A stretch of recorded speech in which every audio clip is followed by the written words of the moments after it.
이 사연은 경기도 의정부시에 사시던 한 어머니의 실제 사연을 각색하였습니다. 그날은 유난히 바람이 불었습니다. 미자의 낡은 아파트 창문 틈새로 바람이 스며들어 그 옛날 아이와 함께 걸었던 공원의 냄새를 데려왔죠. 이제는 56이 된 아들 정우의 어린 시절 냄새 같았습니다. 미자는 창가에 놓인 사진첩을 손끝으로 쓸었습니다. 닳아버린 앨범 속에는 정우의 성장 과정이 고스란히 담겨 있었죠. 남편이 떠나고 홀로 아이를 키우던 그 시절, 미자의 눈물과 웃음이 함께 담겨 있는 앨범이었습니다. 그때는 정말 힘들었지만 정우만 보면 다 견딜 수 있었는데, 탁자 위에 놓인 보온병에서 차를 한 잔 따라 마시며 미자는 창밖을 바라봤습니다. 30년 전 이 집을 처음 샀을 때는 얼마나 기뻤던가요? 비록 변두리에 자리한 허름한 아파트였지만 그녀와 정우에겐 세상 무엇보다 소중한 보금자리였습니다. 이제는 주변에 새 아파트들이 들어서고 미자의 집만 옛 모습 그대로 남아 있었죠. 그래도 이 집은 미자가 가진 유일한 자산이었습니다. 시세로는 3억 정도 된다고 하지만 그녀에겐 그저 추억이 담긴 집일 뿐이었습니다. 초인종 소리에 미자는 깊은 생각에서 깨어났습니다. 문을 열자 정우와 그의 아내 혜진이 서 있었죠. 혜진의 표정은 언제나처럼 딱딱했습니다. 엄마, 잘 지냈어? 정우는 들어서자마자 거실을 둘러보았습니다. 어머니의 안부보다는 집 안 상태가 더 궁금한 듯 했죠. 미자는 아들을 보는 순간 눈시울이 뜨거워졌습니다. 일주일에 한 번 볼까 말까 한 아들이었지만 그래도 그녀의 전부였으니까요. 그럼 잘 지냈지. 너희는? 회사는 어때? 아, 그게. 엄마, 오늘은 좀 심각한 얘기하러 왔어. 미자의 가슴이 철렁 내려앉았습니다. 정우가 심각한 얘기를 꺼낼 때마다 늘 돈 문제였으니까요. 미자는 차분하게 앉으며 손자국이 남은 낡은 소파를 가리켰습니다. 앉아. 무슨 일인데? 정우는 혜진과 눈빛을 교환한 후 말을 이었습니다. 사업 확장하려고 하는데 자금이 좀 필요해. 처음에는 은행에서 대출 받으려고 했는데 요즘 금리가 너무 올라서.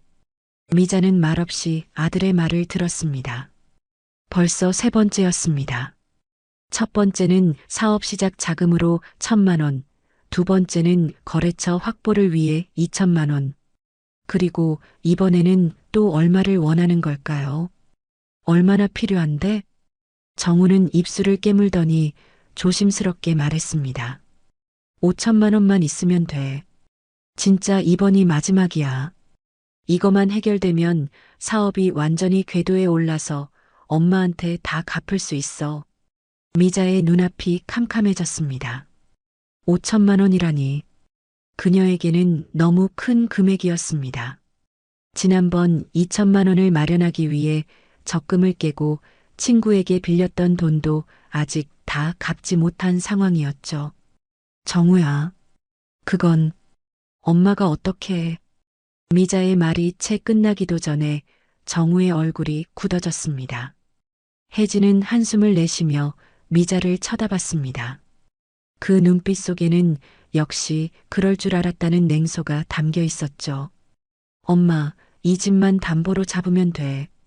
내가 대출 알아봤는데 이 집 가격이면 5천만 원 정도는 충분히 나와. 정우야, 이 집은 우리 둘 다 알잖아. 이 집밖에 없어. 정우는 벌떡 일어났습니다. 그의 눈에는 실망과 분노가 가득했습니다. 됐어. 항상 그렇게 말만 하지. 내가 뭐 엄마 재산 빼앗아가는 것도 아니고 사업 자금으로 필요한 건데. 엄마는 나 키우느라 고생했다는 말만 하면서 정작 내가 성공하려고 할 때는 도와주질 않네. 그 말에 미자의 심장이 찢어지는 듯 했습니다. 그녀가 평생 바친 것은 아들 정우를 위한 것이었는데 아들은 그것을 모르는 걸까요? 미자는 떨리는 손으로 정우의 팔을 잡았습니다. 그런 게 아니라 엄마가 어떻게든 됐다고. 혜진아, 우리 가자. 정우는 미자의 손을 뿌리치고 현관으로 향했습니다. 혜진은 차갑게 미소 지으며 미자를 한번 쳐다본 후 정우를 따라 나섰죠. 늙은이 주제에 자식 하나 제대로 도와주지도 못하면서. 문이 쾅 닫히는 소리와 함께 정우의 독설이 미자의 귓가에 꽂혔습니다. 미자는 그 자리에 그대로 주저앉았습니다. 아들의 마지막 말이 그녀의 가슴에 못으로 박혔습니다. 자식을 위해 평생을 바쳤는데 이제는 쓸모없는 늙은이가 되어버린 걸까요? 미자의 눈에서 뜨거운 눈물이 흘러내렸습니다. 창문 밖으로 어둠이 내려앉고 그 어둠 속에서 미자의 흐느낌만이 공허하게 울려 퍼졌습니다. 창밖으로 비가 내리기 시작했습니다. 빗방울이 유리창을 타고 흘러내리는 모습이 마치 미자의 눈물 같았습니다. 며칠 전 정우가 문을 쾅 닫고 나간 후 그녀는 제대로 된 식사도 하지 못했습니다. 냉장고 속 반찬들은 그대로였고 밥솥에는 누렇게 변해버린 밥이 남아 있었죠. 내가 정말 이상한 걸까? 미자는 자신에게 물었습니다. 아들을 키우기 위해 온 삶을 바쳤는데 정우가 원하는 돈을 주지 못한다는 이유만으로 이렇게 버림받아야 하는 건지. 그녀의 가슴 속에는 배신감과 슬픔이 교차했습니다. 전화벨이 울렸습니다. 미자는 천천히 전화기를 집어들었습니다. 발신자 표시에는 정우라고 적혀 있었습니다. 심장이 빠르게 뛰기 시작했습니다. 혹시 사과하려고 전화한 걸까요? 아니면 또 돈 이야기를. 여보세요? 엄마. 정우의 목소리는 며칠 전과는 달리 부드러웠습니다. 미자의 가슴이 조금 따뜻해졌습니다. 그래, 정우야. 어떻게 지냈니? 미안해요. 지난번에 너무 심했어요. 미자의 눈에 눈물이 고였습니다. 아들의 사과 한마디에 그동안의 서운함이 씻겨 내려가는 듯 했습니다. 아니야. 엄마가 내 입장을 이해 못했어. 오늘 저녁에 시간 있으세요? 혜진이랑 같이 찾아뵐게요. 중요한 얘기가 있어서. 미자는 잠시 망설였습니다. 중요한 얘기가 또 돈에 관한 이야기는 아닐까 하는 의심이 들었지만 그래도 아들을 만나고 싶은 마음이 더 컸습니다. 그래, 오너라. 저녁 차려놓을게. 전화를 끊고 미자는 부엌으로 향했습니다. 냉장고를 열어보니 재료가 별로 없었습니다. 오랜만에 아들이 오는데 정성껏 요리를 해야겠다는 생각에 미자는 서둘러 마트로 향했습니다. 저녁 7시 정확하게 초인종이 울렸습니다. 문을 열자 정우와 혜진이 서 있었습니다. 정우의 손에는 와인 한 병이 들려 있었고 혜진은 작은 케이크 상자를 들고 있었습니다. 어머니, 안녕하세요. 혜진이 생각보다 공손하게 인사했습니다. 어서 들어오렴. 미자는 두 사람을 안으로 안내했습니다. 식탁에는 정성껏 준비한 음식들이 놓여 있었습니다. 갈비찜, 잡채, 그리고 정우가 어렸을 때 좋아했던 계란말이까지. 미자는 마지막 남은 저축을 털어 아들이 좋아하는 요리들을 준비했습니다. 와, 엄마. 이렇게 많이 준비했어?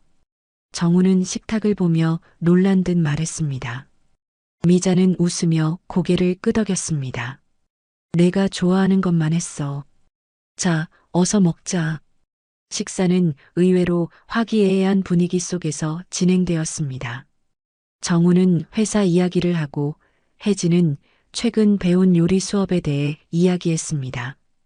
미자는 가끔씩 그들의 얼굴을 살피며 아들이 다시 돌아왔다는 사실에 안도했습니다. 식사가 끝나고 정우는 와인을 따랐습니다. 미자는 술을 잘 마시지 않았지만 오늘은 특별한 날 같아 한 잔 받아들었습니다. 엄마, 사실 오늘 중요한 제안이 있어서 왔어요. 정우의 말에 미자의 가슴이 다시 조여들었습니다. 역시 돈 이야기였나요? 무슨 제안인데? 엄마를 위한 거예요. 최근에 엄마 연세에 딱 맞는 아주 좋은 보험 상품을 알게 됐어요. 미자는 의아한 표정을 지었습니다. 보험이라니 기대했던 것과는 달랐습니다. 어떤 보험인데? 사망보험금으로 3억을 보장해 주는 거예요. 만약에, 말이 좀 그렇지만 엄마가 갑자기 돌아가시게 되면 3억을 받을 수 있는 보험이에요. 보험료도 엄마 나이에 비해서 아주 저렴하게 나왔어요. 미자는 눈을 깜빡였습니다. 아들이 자신의 죽음에 대비한 보험을 가입하라고 권하다니 뭔가 이상했습니다. 왜 갑자기 그런 보험을? 요즘 엄마 혼자 사는 게 너무 걱정돼서요. 만약에 무슨 일이 생기면 장례비도 있고 또 이 집을 정리하는 비용도 필요하잖아요. 그래서 미리 준비하는 게 좋을 것 같아서 혜진이 말을 이었습니다. 어머니, 요즘은 다들 이런 보험 들어요. 저희 어머니도 비슷한 보험에 가입하셨어요. 미리 준비하는 게 현명하다고 생각해요. 미자는 자신의 죽음을 이렇게 실질적으로 이야기하는 두 사람이 조금 낯설게 느껴졌습니다. 하지만 한편으로는 아들이 자신의 미래를 걱정해 주는 것 같아 마음이 따뜻해지기도 했습니다. 그런데 보험료는 얼마나 하는데? 월 40만 원이에요. 엄마 연금으로 충분히 낼 수 있는 금액이잖아요. 미자는 놀랐습니다. 40만 원이라니. 그녀의 연금은 130만 원이었습니다. 그중 40만 원을 보험료로 내면 생활비가 많이 부족해질 텐데. 그건 좀. 엄마, 나중에 엄마한테 무슨 일이 생기면 누가 책임져요? 내가 책임져야 되잖아. 이건 엄마를 위한 거야. 미자는 잠시 생각에 잠겼습니다. 아들의 말대로 자신에게 무슨 일이 생기면 정우가 모든 것을 떠안게 될 것입니다. 보험금 3억이면 장례비도 충분히 해결되고 정우에게 조금이나마 도움이 될 수도 있겠죠. 하지만 왠지 모를 불안감이 그녀를 엄습했습니다. 정우가 며칠 전에 5천만 원을 달라고 했던 것, 그리고 거절했을 때의 분노, 그 모든 것이 미자의 머릿속에서 맴돌았습니다. 설마 보험금 때문에 나를 해칠 리는 없겠지? 그 생각이 스쳐 지나가자 미자는 자신이 너무 나쁜 생각을 한다며 고개를 저었습니다. 아무리 돈이 필요하다 해도 자신의 아들이 어머니를 해칠 리가 없다고 믿었습니다. 정우는 항상 그녀의 자랑이었으니까요. 알았어. 가입할게. 정우의 얼굴에 환한 미소가 번졌습니다. 그는 서류 가방에서 이미 준비해온 보험 계약서를 꺼냈습니다. 여기 서명만 하면 돼요. 내일 바로 처리해 드릴게요. 미자는 천천히 계약서에 서명했습니다. 왠지 모를 중압감이 그녀의 가슴을 짓눌렀지만 아들을 위한 일이라고 생각하며 펜을 놓았습니다. 고마워요, 엄마. 이제 우리 마음이 놓이네요. 혜진은 미자의 손을 잡으며 말했지만 그 눈빛은 어딘가 차가웠습니다. 미자는 그것이 자신의 착각이길 바랐습니다. 저녁 모임이 끝나고 두 사람이 돌아간 후 미자는 소파에 앉아 생각에 잠겼습니다. 뭔가 이상했습니다. 며칠 전까지만 해도 화를 내던 아들이 갑자기 보험을 권하다니. 하지만 그녀는 자신의 의심을 애써 지워버렸습니다.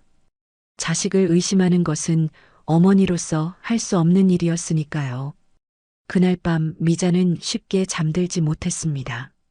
마음 한구석에 자리 잡은 불안감이 그녀를 괴롭혔습니다. 창문 밖으로 여전히 빗소리가 들려왔고 그 소리는 마치 누군가의 속삭임처럼 불길하게 느껴졌습니다. 밤이 깊어갔습니다. 미자는 잠에 들지 못하고 이리저리 뒤척이다 결국 일어나 부엌으로 향했습니다. 따뜻한 우유 한 잔이 잠을 청하는데 도움이 될까 싶어서였죠. 냉장고에서 우유를 꺼내 전자레인지에 데우는 동안 그녀는 창문 밖으로 내리는 빗줄기를 바라봤습니다. 아니야. 내가 너무 예민한 거야. 미자는 중얼거렸습니다. 하지만 그 말이 자신을 완전히 안심시키지는 못했죠. 전자레인지에서 딩 소리가 났습니다. 우유를 꺼내 작은 식탁에 앉은 그녀는 조용히 우유를 홀짝이며 생각에 잠겼습니다. 아들 정우가 자신에게 무슨 일을 꾸미고 있을 리가 없다고 계속해서 자신을 설득하려 했지만 마음 한구석에는 불안감이 떠나지 않았습니다. 딩동 초인종 소리에 미자는 깜짝 놀랐습니다. 새벽 1시가 넘는 시간에 누구일까요? 혹시 정우가 무슨 일이라도 생겨서 온 걸까요? 미자는 서둘러 현관으로 향했습니다. 누구세요? 어머니, 저예요. 혜진이에요. 미자는 의아했습니다. 이 늦은 시간에 며느리가 무슨 일로? 문을 열자 혜진이 서 있었습니다. 평소와 달리 화장기 없는 얼굴에 긴장한 표정이었죠. 혜진아, 무슨 일이야? 이 시간에. 죄송해요, 어머니. 정우 오빠가 술을 너무 많이 마셔서 차에서 잠들었어요. 좀 도와주세요. 미자는 순간 의아했지만 급한 마음에 외투도 걸치지 않은 채 혜진을 따라 나갔습니다. 아파트 주차장으로 향하는 길, 미자의 마음은 복잡했습니다. 정우가 술을 많이 마시는 경우는 드물었는데, 어디 있니? 저기요. 혜진이 가리킨 곳에 정우의 검은색 세단이 있었습니다. 창문은 살짝 열려 있었고 안에서는 희미한 불빛이 보였습니다. 미자는 차 쪽으로 걸어갔습니다. 정우야? 괜찮니? 차에 다가가 창문 안을 들여다보려는 순간 미자의 등 뒤에서 누군가 입을 막았습니다. 놀라 버둥거리던 미자는 달콤한 냄새를 맡았고 곧 의식이 흐려지기 시작했습니다. 마지막으로 본 것은 혜진의 냉정한 표정이었습니다. 언제 약효가 떨어져? 1시간 정도? 아니면 조금 더 될 수도 있고 희미한 목소리가 들려왔습니다. 미자는 천천히 눈을 떴지만 온몸이 무거웠습니다. 마치 납을 먹은 것처럼 몸을 움직일 수 없었죠. 그녀는 자신이 어디 있는지 파악하려고 노력했습니다. 낯선 천장. 아니, 이건 정우의 집 천장이었습니다. 한번 방문했던 기억이 났습니다. 약이 좀 센 것 같아. 어쩌면 좋지? 괜찮아. 안락사는 원래 고통 없이 잠들듯이 가는 거잖아. 안락사라는 단어에 미자의 심장이 멎는 듯 했습니다. 그녀는 겨우 고개를 돌려 목소리가 나는 방향을 바라봤습니다. 거실 쪽에서 정우와 혜진이 이야기를 나누고 있었습니다. 미자가 누워있는 침대는 정우 집의 작은 방 침대였습니다. 너무 오래 끌면 의심받을 수 있어. 빨리 끝내는 게 좋을 거야. 정우의 목소리였습니다. 미자는 자신의 귀를 의심했습니다. 아들이 정말로 자신을 죽이려는 걸까요? 그래도 걱정돼. 만약 발각되면 어떡해? 보험금도 못 받고 감옥에 갈 수도 있어. 걱정 마. 누가 의심하겠어? 나이 많은 노인이 자다가 심장마비로 죽었다고 하면 그냥 넘어갈 거야. 게다가 어제 보험 가입했다는 사실도 아무도 모르고 며칠 지나서 심장마비로 사망하면 누가 뭘 의심하겠어? 혜진의 목소리에는 냉정함이 묻어 있었습니다. 미자는 전신이 얼어붙는 느낌이었습니다. 자신의 아들이, 그토록 사랑했던 아들이 보험금을 위해 자신을 죽이려 한다니 믿을 수 없었습니다. 약은 어떻게 구한 거야? 친구가 의대생이잖아. 걔한테 부탁했지. 동물 실험용이라고 했더니 쉽게 줬어. 흔적은 안 남는 거지? 응. 그냥 심장이 멈추는 거야. 부검해도 자연사처럼 보일 거야. 미자는 필사적으로 정신을 차리려 애썼습니다. 몸은 여전히 움직이지 않았지만 의식은 점점 선명해졌습니다.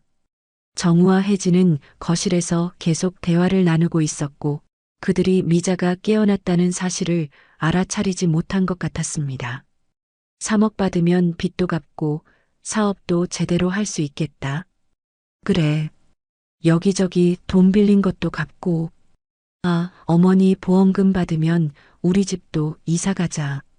더 넓은 데로. 그들의 대화를 들으며 미자는 눈물을 흘렸습니다. 자신이 그토록 사랑했던 아들이 자신의 죽음을 이렇게 쉽게 이야기하다니. 배신감과 공포가 미자의 온몸을 휘감았습니다. 살아야 해. 여기서 나가야 해. 미자는 필사적으로 손가락을 움직여 보려 했습니다. 처음에는 아무 반응이 없었지만 조금씩 감각이 돌아오는 것 같았습니다. 약효가 조금씩 떨어지고 있는 걸까요? 하지만 시간이 없었습니다. 정우와 혜진이 언제 다시 들어올지 모르니까요. 물 좀 마시고 올게. 그동안 주사 준비해. 혜진의 말에 미자는 공포에 질렸습니다. 주사. 아마도 그것이 자신을 영원히 잠들게 할 독약일 겁니다. 미자는 온 힘을 다해 몸을 움직이려 했습니다. 손가락이 미세하게 움직이기 시작했고 이어서 손목도 움직일 수 있게 되었습니다. 발자국 소리가 다가왔습니다. 미자는 재빨리 다시 눈을 감았습니다. 아직 안 깼네. 정우의 목소리였습니다. 미자는 심장이 터질 듯 뛰는 것을 느꼈지만 표정 하나 바꾸지 않으려 애썼습니다. 이대로 하면 돼? 내가 해볼까? 아니, 내가 할게. 너는 밖에서 지켜봐. 정우의 목소리에는 미자가 한 번도 들어본 적 없는 차가움이 있었습니다. 방문이 닫히는 소리가 들렸고 미자는 다시 눈을 떴습니다. 방에는 혜진만 남아 있었고 그녀는 작은 가방에서 무언가를 꺼내고 있었습니다. 지금이 기회였습니다. 미자는 온 힘을 다해 몸을 일으켰습니다. 처음에는 비틀거렸지만 생존 본능이 그녀에게 힘을 주었습니다. 혜진이 놀라 뒤를 돌아봤을 때 미자는 이미 침대에서 내려와 문 쪽으로 향하고 있었습니다. 어머니, 혜진이 놀란 목소리로 외쳤습니다. 미자는 문을 열고 비틀거리며 밖으로 나왔습니다. 정우가 거실에서 놀란 표정으로 그녀를 바라봤습니다. 엄마, 어떡해. 미자는 대답할 틈도 없이 현관으로 달려갔습니다. 다리는 여전히 무거웠지만 공포와 생존 본능이 그녀를 움직이게 했습니다. 현관문을 열고 밖으로 뛰쳐나갔습니다. 엄마, 돌아와요. 정우의 소리가 뒤에서 들렸지만 미자는 뒤돌아보지 않았습니다. 아파트 복도를 따라 달렸고 비상계단으로 내려갔습니다. 엘리베이터를 기다릴 여유가 없었으니까요.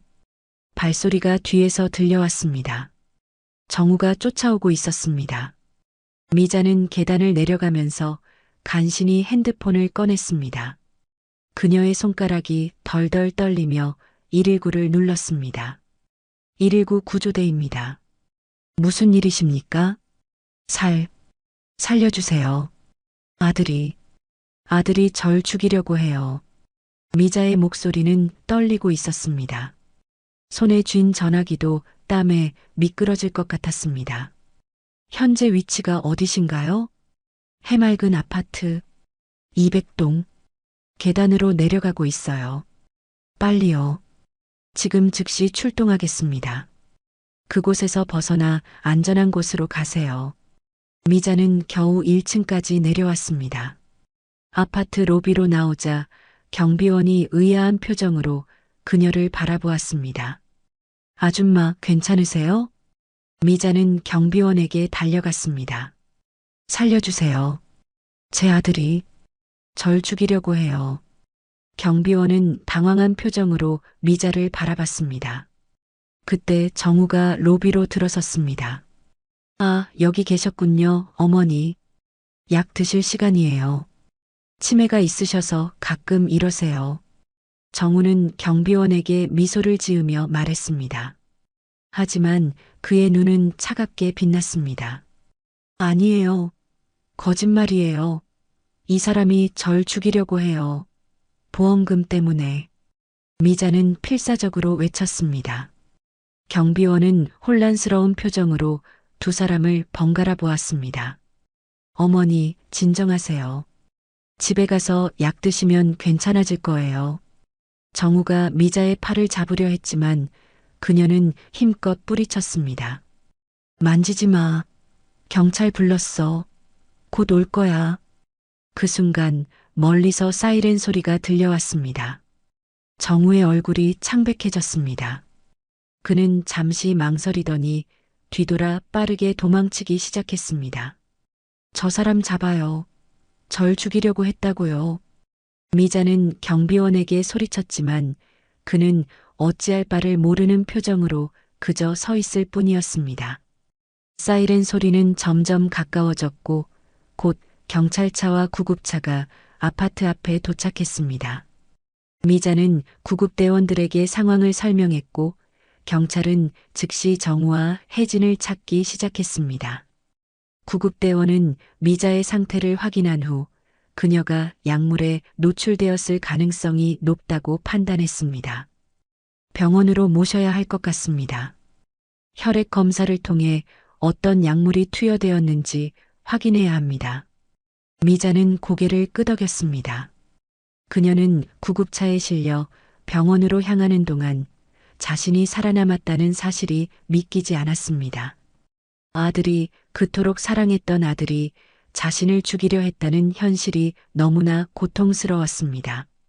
병원에 도착하자 의사들이 재빨리 미자의 상태를 확인했습니다. 혈액 검사 결과 그녀의 몸에서 수면제 성분과 함께 심장 기능을 저하시키는 약물이 검출되었습니다. 경찰은 이 증거를 바탕으로 정우와 혜진을 체포하기 위한 수색을 시작했습니다. 그리고 그날 밤 정우와 혜진은 경기도 파주의 한 모텔에서 체포되었습니다. 그들의 차 안에서는 미자를 죽이려 했던 약물과 주사기, 그리고 보험 계약서가 발견되었습니다. 미자는 병원 침대에 누워 창밖을 바라보았습니다. 비가 그치고 새벽이 밝아오고 있었습니다. 그녀의 인생이 완전히 바뀌어버린 밤이었습니다. 사랑하는 아들을 잃었지만 자신의 목숨은 구했습니다. 미자의 눈에서는 뜨거운 눈물이 흘러내렸습니다. 이제 그녀는 어떻게 살아가야 할까요?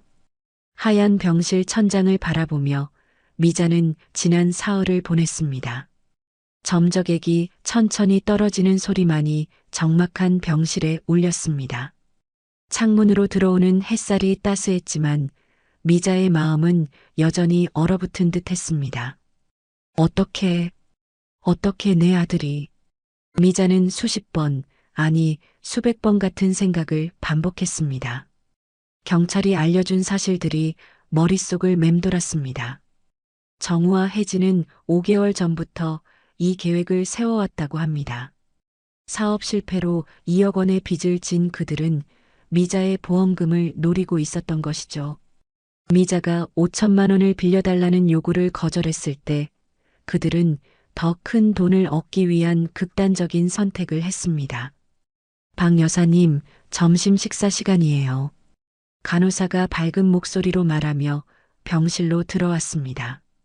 미자는 천천히 몸을 일으켰습니다. 이제는 몸의 약효가 완전히 사라져 움직이는데 불편함은 없었지만 마음의 상처는 여전히 깊었습니다. 괜찮으세요? 오늘은 기분이 좀 어떠세요? 간호사는 미자의 침대 옆 테이블에 식판을 놓으며 물었습니다. 미자는 희미하게 웃었습니다. 그것이 그녀가 할 수 있는 최선이었습니다. 괜찮아요. 고마워요. 경찰관 한 분이 면담을 요청하셨어요. 식사 후에 괜찮으실까요? 미자는 천천히 고개를 끄덕였습니다. 경찰과의 면담은 이번이 세 번째였습니다. 처음에는 사건 경위를, 두 번째는 정확한 진술을 위한 것이었죠. 오늘은 무슨 이야기를 하러 온 걸까요? 식사를 마치고 잠시 후 문을 두드리는 소리가 들렸습니다. 들어오세요. 이전과 같은 형사가 문을 열고 들어왔습니다. 40대 중반쯤으로 보이는 남자였고 친절한 인상이었습니다. 안녕하세요, 박 여사님. 김 형사입니다. 오늘 좀 어떠세요? 네, 괜찮습니다. 형사는 침대 옆 의자에 앉았습니다. 그의 표정이 조금 심각해 보였습니다. 오늘은 중요한 소식을 전해드리러 왔습니다. 박 여사님의 아들 정우 씨와 며느리 혜진 씨가 모두 기소되었습니다. 살인미수와 보험사기 혐의로요. 미자는 아무 말도 하지 않았습니다. 이미 예상했던 일이었으니까요. 그리고 두 사람 모두 혐의를 인정했습니다. 그 말에 미자의 눈에서 눈물이 흘러내렸습니다. 혐의를 인정했다. 그렇다면 정우도 자신을 죽이려 했다는 사실을 인정한 것입니다. 미자는 마지막까지 정우가 혜진에게 끌려갔을 뿐이라는 작은 희망이라도 품고 있었는데, 박 여사님, 형사는 조심스럽게 미자의 손을 잡았습니다. 정우 씨가 면회를 요청했습니다. 어머님을 만나고 싶다고 하는데 어떻게 하시겠어요? 미자는 놀랐습니다. 정우가 자신을 만나고 싶다고? 왜? 무슨 말을 하고 싶다는 걸까요? 용서를 구하러? 아니면 또 다른 계략이라도? 아직은 생각할 시간이 필요해요. 물론입니다. 서두르실 필요 없어요. 생각이 정리되시면 언제든 말씀해 주세요. 형사는 일어서며 명함을 건넸습니다. 그리고 퇴원 후에 도움이 필요하시면 언제든 연락 주세요. 피해자 지원 프로그램도 있고 심리 상담도 받으실 수 있습니다. 미자는 고개를 끄덕였습니다. 형사가 나간 후 병실에는 다시 정막이 흘렀습니다. 미자는 창밖을 바라보았습니다. 병원 정원에는 어린아이들이 뛰어놀고 있었고 노부부가 천천히 산책하는 모습도 보였습니다. 모두 평범한 일상을 살아가는 사람들이었습니다. 하지만 미자에게는 이제 평범한 일상이라는 것이 존재하지 않게 되었습니다. 다음 날 미자는 퇴원하기로 했습니다. 의사는 신체적으로는 완전히 회복되었다고 했지만 정신적 충격에 대한 치료는 계속되어야 한다고 당부했습니다. 병원에서는 심리 상담 연락처를 주었고 미자는 그것을 가방에 넣었습니다. 상담이 필요한지는 아직 확실하지 않았지만 혼자서 이 모든 것을 감당하기는 어려울 것 같았습니다. 퇴원 절차를 밟으면서 미자는 문득 궁금증이 들었습니다. 병원비는 누가 지불했나요? 간호사가 서류를 정리하며 대답했습니다. 경찰에서 피해자 지원 프로그램으로 처리되었어요. 걱정 안 하셔도 됩니다. 미자는 안도했습니다. 솔직히 병원비가 걱정이었거든요. 지금 그녀의 통장에는 얼마 남지 않았으니까요. 병원을 나와 택시를 탔습니다. 운전사에게 자신의 주소를 알려주면서 미자는 집에 돌아간다는 것이 두렵게 느껴졌습니다. 그 집에는 너무 많은 추억이 있었고 모든 것이 정우를 떠올리게 할 테니까요. 택시가 아파트 앞에 도착했을 때 미자는 잠시 주저했습니다. 그러나 이내 심호흡을 하고 아파트로 들어섰습니다. 로비에서 경비원이 그녀를 알아보고 놀란 표정을 지었습니다. 아, 박 여사님, 괜찮으세요? 그날 이후로 많이 걱정했어요. 미자는 미소 지으려 노력했습니다. 네, 고마워요. 경찰 부르는 것 도와주셔서 감사해요. 당연한 일이죠. 저도 처음에는 상황을 잘 몰라서 정말 죄송합니다. 미자는 고개를 저었습니다. 경비원의 잘못은 아니었으니까요. 엘리베이터를 타고 집으로 향하는 동안 미자의 가슴은 점점 더 무거워졌습니다. 문 앞에 도착하자 깨달았습니다. 열쇠가 없었습니다. 병원에 실려갈 때 아무것도 가져오지 못했으니까요. 당황하던 차에 옆집 문이 열렸습니다. 오랜 이웃인 김 씨 아주머니였습니다. 미자 씨, 돌아왔구나. 괜찮아? 뉴스에서 봤어. 정말 끔찍했더라. 미자는 놀랐습니다. 뉴스에 나왔다고요? 그녀의 사연이? 뉴스예요? 그래, 아들이 어머니를 살해하려 한 충격적인 사건이라고 나왔어. 온 동네가 다 알고 있어. 미자는 순간 현기증을 느꼈습니다. 모든 사람이 알고 있다니. 이제 그녀는 아들에게 살해당할 뻔한 불쌍한 노인으로 낙인 찍힌 것입니다. 저 열쇠를 못 가져와서요. 혹시? 아, 맞다. 경찰이 예비 열쇠를 맡기고 갔어. 잠깐만. 김 씨 아주머니는 자신의 집으로 들어가 곧 열쇠를 가져왔습니다. 여기. 경찰이 현장 조사 마치고 문 잠그면서 나한테 맡겼어. 고마워요. 미자는 떨리는 손으로 열쇠를 받아 문을 열었습니다.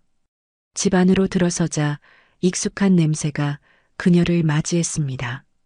하지만 이제 그 익숙함 속에도 낯설미 섞여 있었습니다.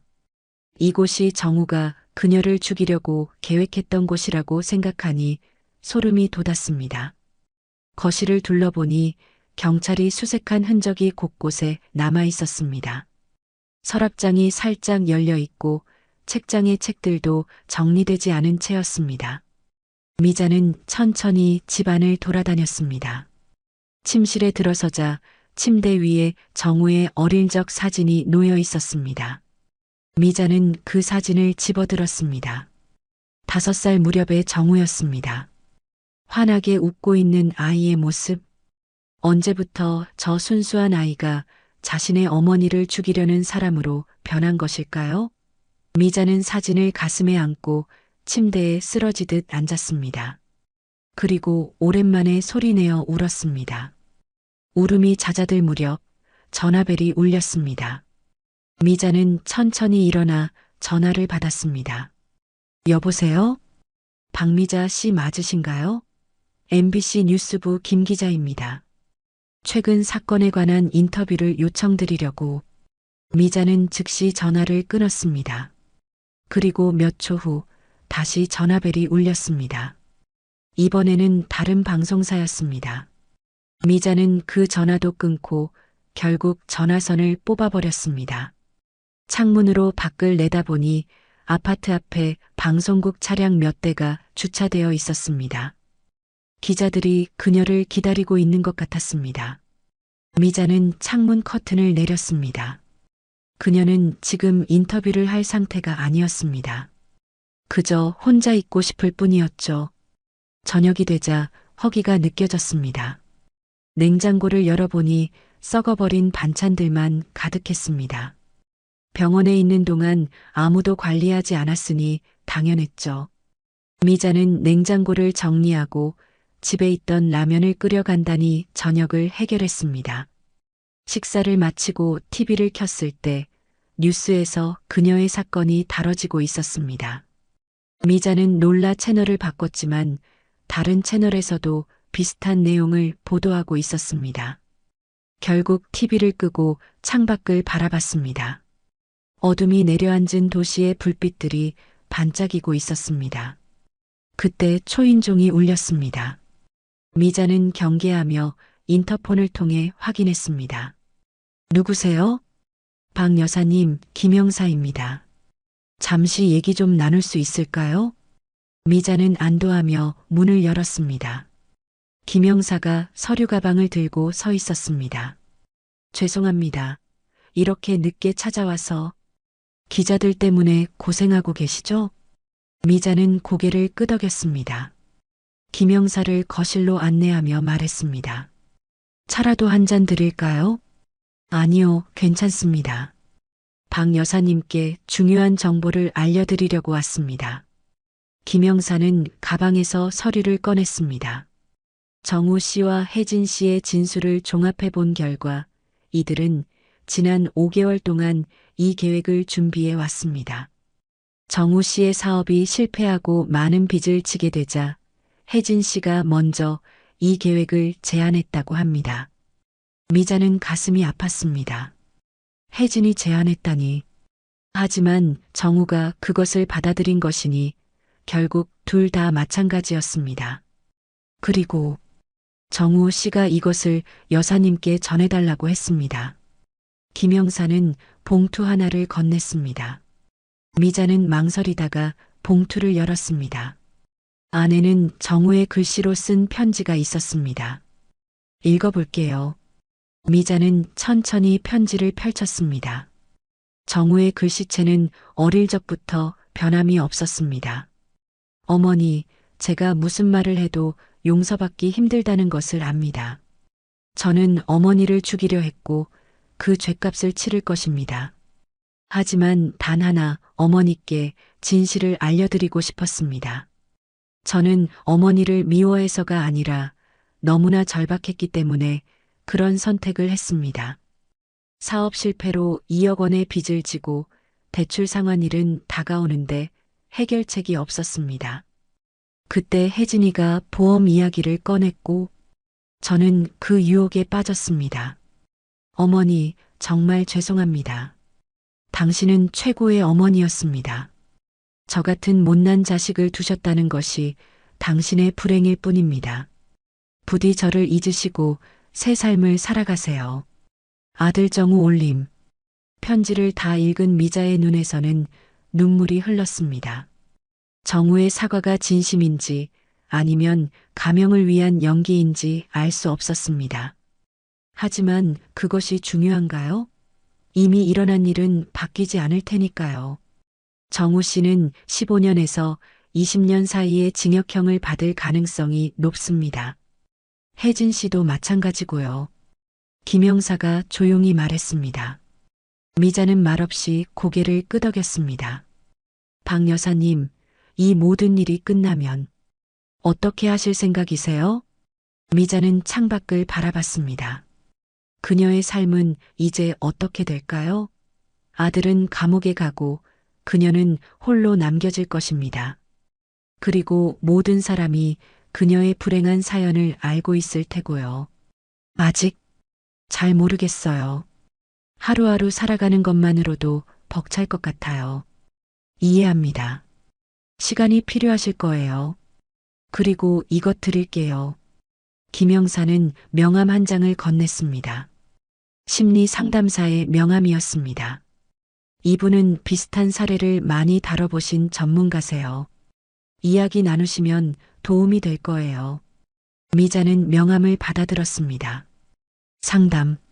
그것이 도움이 될까요? 하지만 지금 그녀에게는 모든 도움이 필요했습니다. 고맙습니다. 김영사가 떠난 후 미자는 다시 혼자가 되었습니다.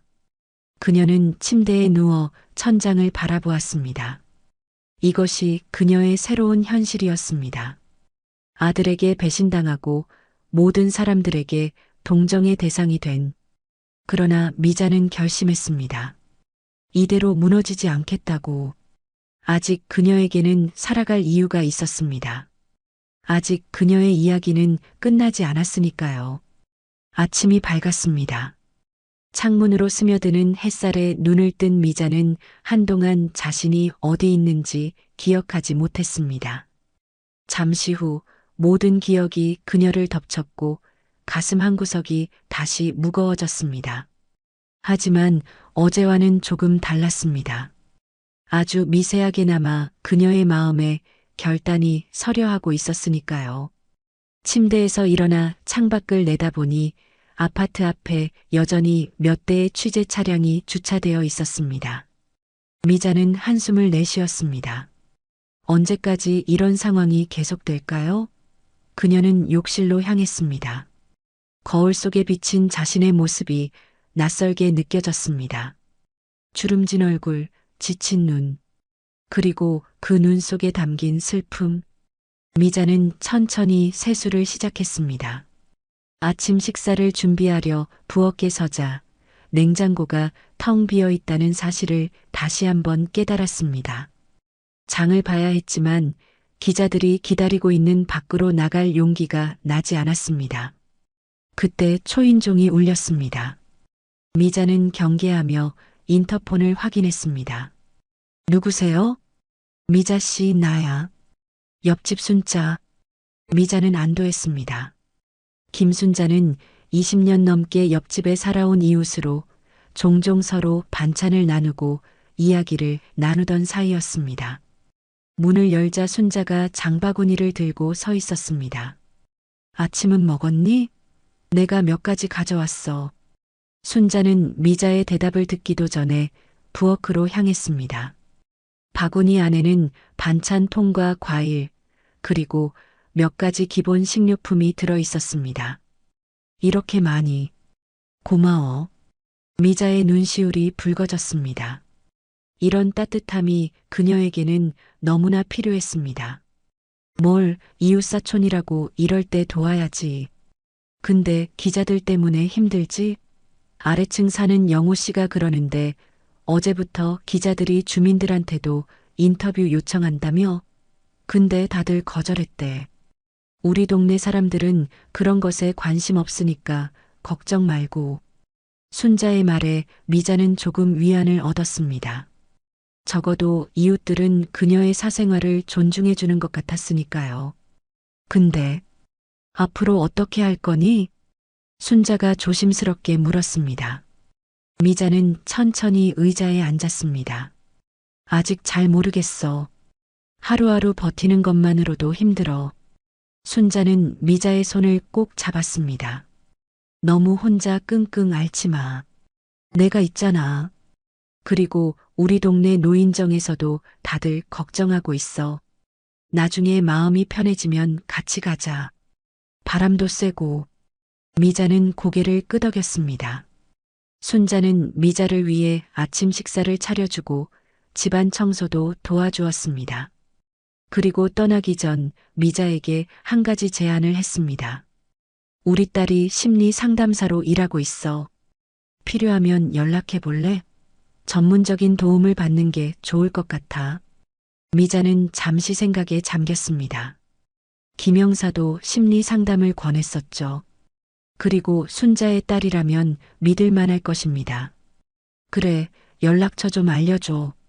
순자가 떠난 후 미자는 김영사가 준 명함과 순자가 알려준 연락처를 비교해 봤습니다. 다른 상담사였습니다. 그녀는 잠시 고민하다가 순자의 딸에게 먼저 전화를 걸었습니다. 여보세요? 김수정 상담사입니다. 안녕하세요. 저는 박미자라고 합니다. 어머니 순자 씨의 소개로 전화드렸어요. 아, 어머니께 말씀 들었어요. 박 여사님, 많이 힘드시죠? 미자는 갑자기 울컥하는 감정을 느꼈습니다. 그녀의 목소리가 떨렸습니다. 네. 아직도 믿기지가 않아서요. 충분히 이해해요. 이런 트라우마는 시간이 필요하답니다. 혹시 내일 오후에 시간 되세요? 제 상담실로 오시면 좀 더 자세히 이야기 나눌 수 있을 것 같아요. 미자는 내일 약속을 잡았습니다. 처음으로 외출을 해야 하는 상황이 부담스러웠지만 이대로 집에만 있을 수는 없었습니다. 전화를 끊고 창밖을 바라보니 취재 차량이 여전히 있었습니다.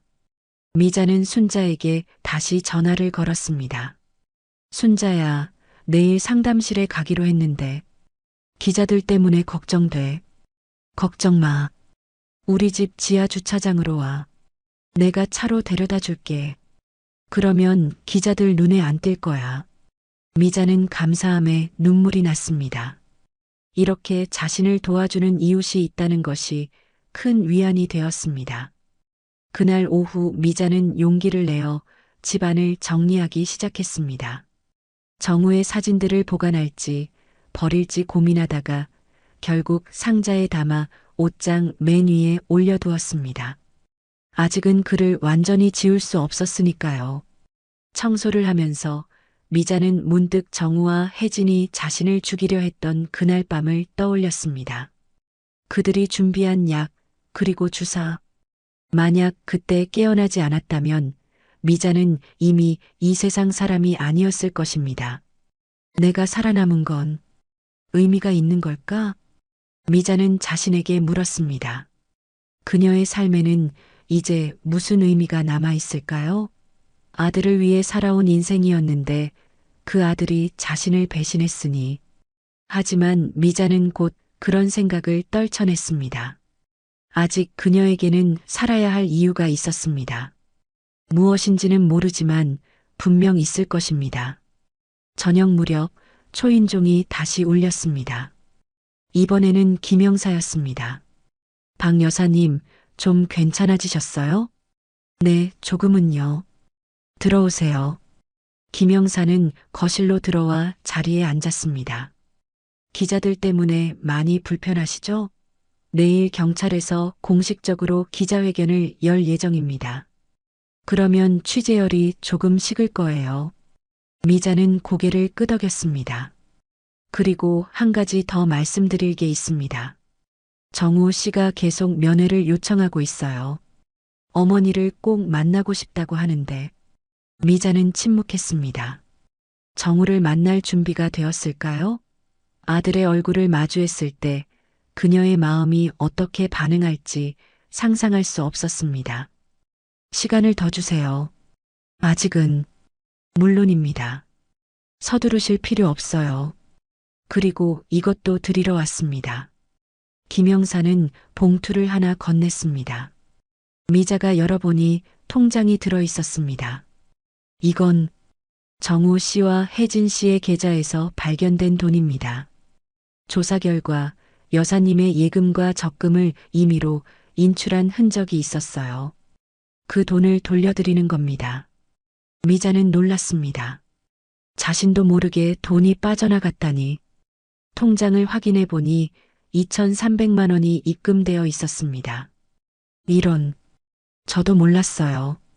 정우 씨가 여사님의 통장과 도장을 가지고 있었던 것 같아요. 본인도 진술했고요. 미자는 가슴이 아팠습니다. 정우는 자신의 돈을 몰래 빼가기까지 했던 것입니다. 과연 그녀는 그를 용서할 수 있을까요? 김영사가 떠난 후 미자는 다시 혼자 남았습니다. 하지만 이번에는 어제보다 조금 더 강한 마음으로 밤을 맞이했습니다. 내일은 상담사를 만나고 그 후에는 글쎄요, 한 걸음씩 나아가는 것입니다. 다음 날 아침 미자는 순자의 도움으로 기자들 몰래 아파트를 빠져나왔습니다. 순자의 차를 타고 수정의 상담실로 향하는 길, 미자는 오랜만에 바깥 공기를 마셨습니다. 서울의 거리는 늘 그랬듯 분주했고 사람들은 각자의 일상을 살아가고 있었습니다. 미자의 세상은 무너졌지만 다른 사람들의 세상은 여전히 돌아가고 있었습니다. 상담실은 조용한 오피스 빌딩 3층에 있었습니다. 마음의 쉼터라는 이름이 문에 적혀 있었습니다. 미자는 조심스럽게 문을 열고 들어갔습니다. 안녕하세요, 박 여사님. 어서 오세요. 수정이 미소를 지으며 그녀를 맞이했습니다. 30대 후반으로 보이는 여성이었는데 온화한 인상이었습니다. 많이 긴장되셨죠? 천천히 편안하게 이야기 나눠요. 미자는 상담실 안으로 들어갔습니다. 아늑한 소파와 따뜻한 조명, 그리고 창밖으로 보이는 나무들이 마음을 조금 진정시켜 주었습니다. 오늘은 특별히 무슨 이야기를 나누고 싶으신가요? 아니면 제가 질문을 드릴까요? 미자는 잠시 생각했습니다. 저는 이제 어떻게 살아야 할지 모르겠어요. 내 아들이 날 죽이려고 했다는 사실을 어떻게 받아들여야 할지. 수정은 천천히 고개를 끄덕였습니다. 많이 혼란스러우시겠어요. 배신감, 분노, 슬픔, 여러 감정이 함께 오시죠? 미자는 눈물을 참으며 고개를 끄덕였습니다. 박 여사님, 지금은 그 모든 감정을 느끼셔도 괜찮아요. 애써 참거나 부정하지 마세요. 감정을 인정하고 받아들이는 것이 치유의 첫 단계랍니다. 다음 1시간 동안 미자는 수정과 함께 자신의 감정과 생각을 정리해 나갔습니다. 때로는 울기도 하고 때로는 분노하기도 했습니다. 수정은 그저 경청하며 미자가 자신의 감정을 표현할 수 있도록 도왔습니다. 여사님, 앞으로 몇 번 더 만나면서 천천히 이야기 나눠요. 오늘은 첫 시간이니 가볍게 마무리할게요. 한 가지만 물어볼게요. 지금 이 순간 가장 하고 싶은 일이 있다면 무엇인가요? 미자는 생각에 잠겼습니다. 가장 하고 싶은 일. 그녀는 순간 정우의 얼굴이 떠올랐습니다. 제 아들을 만나야 할 것 같아요. 아직은 두렵지만 언젠가는 마주해야 할 테니까. 수정은 미소 지었습니다. 그것 참 용기 있는 결정이세요. 하지만 서두르지 마세요. 준비가 되었을 때 만나시는 게 좋을 거예요. 상담을 마치고 나오면서 미자는 마음이 조금 가벼워진 것을 느꼈습니다. 모든 문제가 해결된 것은 아니지만 적어도 자신의 감정을 들어주는 사람이 있다는 것이 위안이 되었습니다.